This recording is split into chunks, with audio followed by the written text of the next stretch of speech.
ndasuhuza abakunzi banjye, abakunzi b'umuzika, abakunzi b'ikinyarwanda, abakunzi b'umuco w'ikinyarwanda.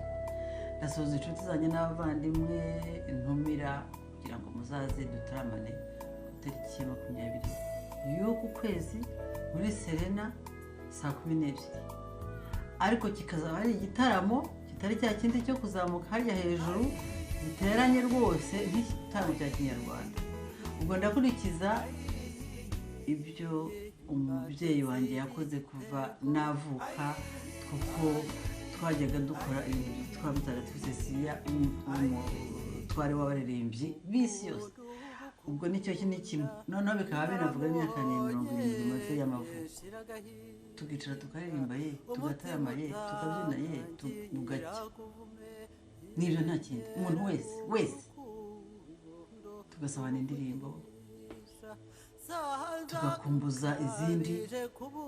Ubu yibuka akantu ko kubona ka kera kakavuga ati ariko yayindi ntabwo uheruka kuyituririmbira, nkayimuririmbira. Uyizi nawe akanyikiriza. Nibyo nta bindi rwose. Ndabizeye rero mwese tuzahure dutarame pe urinde bucya. Imbatezi igitego